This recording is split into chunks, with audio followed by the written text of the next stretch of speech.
Roper, Chicago's talk leader, 89 WLS.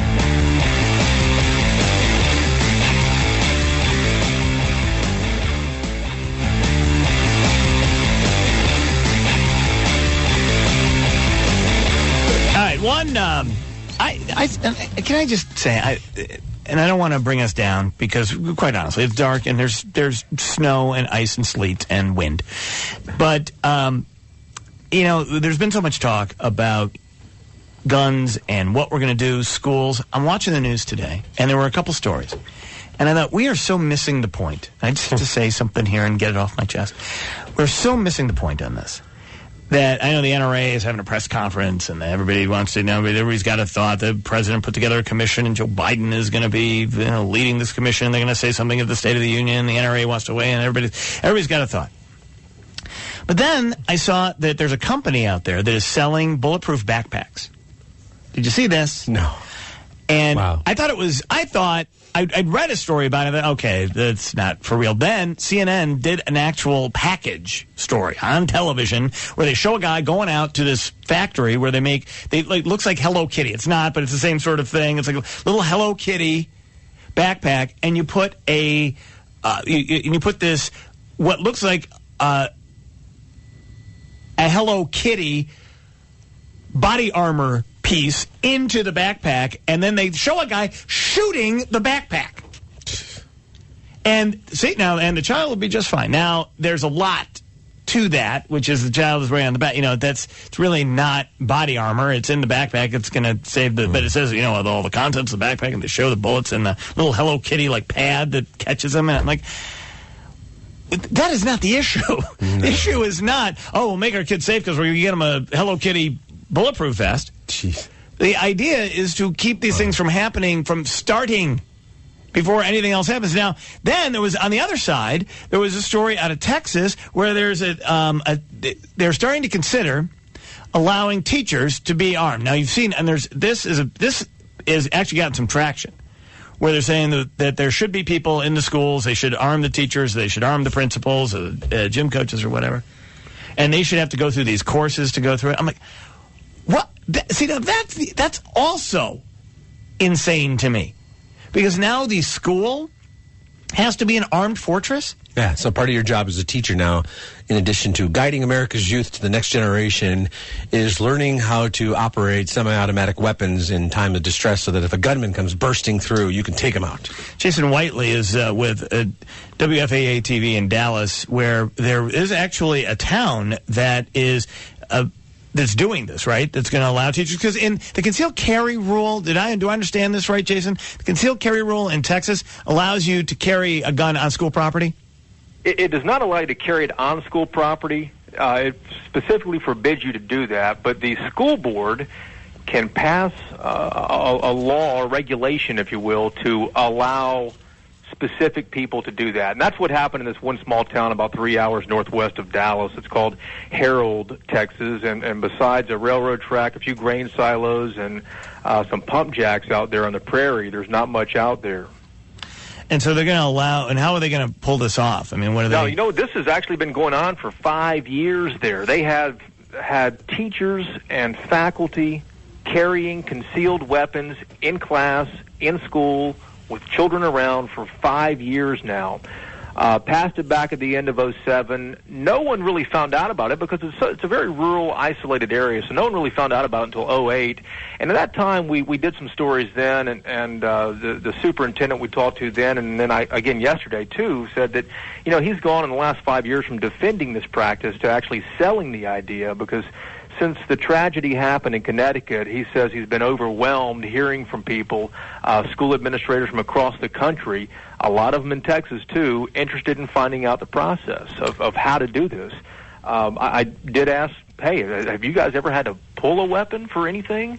And, again, keep in mind, this is out in the middle of nowhere. He said they've only had to pull weapons to shoot skunks and rattlesnakes. So, fortunately, there hasn't been anything serious there, but they've had zero problem ever since they implemented this 5 years ago. Did they have any problem before they implemented it?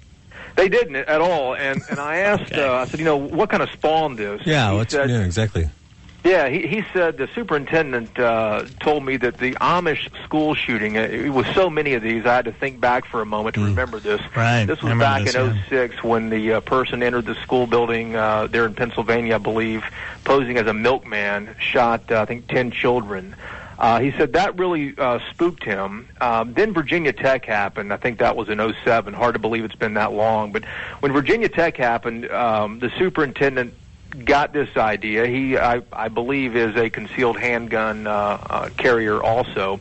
Got the idea, took it to the school board. He said there was some pushback from the school board at first because they didn't want to have to deal with the fallout, but he ended up getting this passed.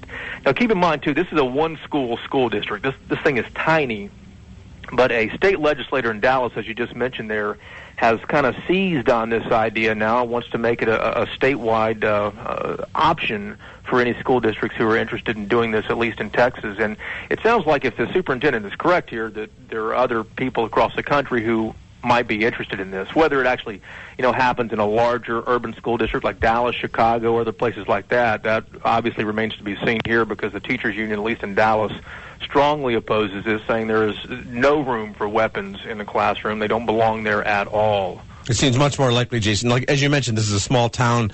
The nearest sheriff's office is at least a half hour away, so the feeling would be like if there was a problem, they'd have to defend themselves. But you start putting teachers in classrooms in big districts, like you mentioned, in big metropolitan areas, you're going to hear a lot more about the kid who takes the gun away from the teacher, or the accidental discharge of a firearm, or something else some horrible accident, than an act of a teacher defending against a siege.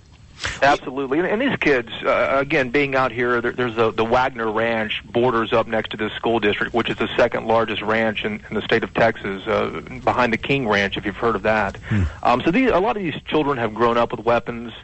They're familiar with it. Again, when we were there yesterday at this small school district, we didn't see social studies and English classes with teachers, having a Glock or a 6-hour on their holster on their waist at all. That just didn't happen. It has to be concealed in the state of Texas, and the school board for this small district, Harold ISD, the independent school district, said you have to have a CHL. We have to approve who actually is going to come in here with the weapon, and they also have to go through more training for accuracy.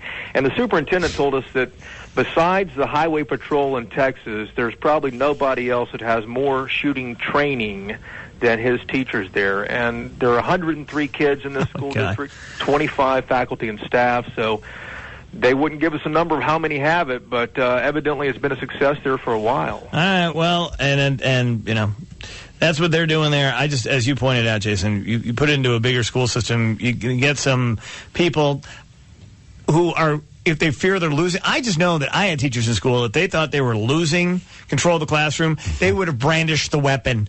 I mean, I know the training would say, no, you can't do it, but I think we're missing the point. I think the point is we're trying to head this off after it's already started. And that's an issue. I've gotten a lot of feedback from this, and I got to say that, Texas is the stereotypical gun-carrying culture. There's a lot of land out here, like there is in parts of Illinois there, but I've gotten quite a bit of feedback. Yeah. And one guy just wrote me at 424. I just printed it out and wanted to print it out and read the first line. He says, I don't know where this guy's from. Can you hold on one second, Jason? Hold on one second. Hold on, because we got to do traffic and weather here first, right. and then because we got a storm here, Jason. This is very important stuff. Christina? When you want Chicago's classic hits, turn to 94.7 WLS. For traffic and weather info, tune in to 890 AM WLS for traffic and weather first on the fives when you need it most.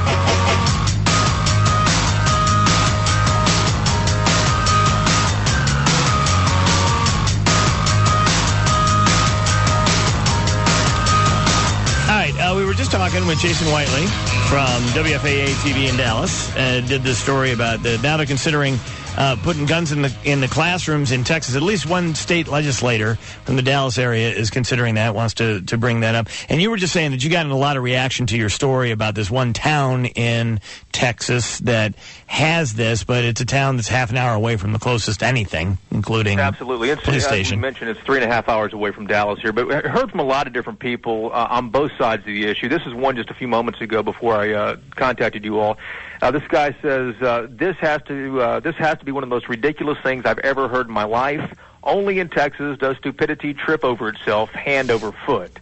Now, that said, I don't know where this guy's from. He didn't sign his name or anything like that. But that said, the superintendent up there in Herald ISD, the school district, told us that his armed faculty likely could have prevented the carnage that happened there in Connecticut last Friday, saying that really, with the armed faculty, they're the safest school in Texas and maybe the country. Well, that's speculative because this guy came in with body armor. True. So, I mean, it's absolutely. And these, he had no resistance. Right, and also, by all accounts, didn't feel pain. That was one of the things that he, one of the things in his condition, his mental state, it was one of the things that they talked about. So it's unclear that anybody could have stopped him. I know everybody's like, if we only, everybody's speculating. Yeah. Nobody knows for sure. And this guy had armor-piercing weaponry, whereas I'm sure, and now that becomes the question, does everybody have to have a Bushmaster with the 223 rounds that are armor-piercing?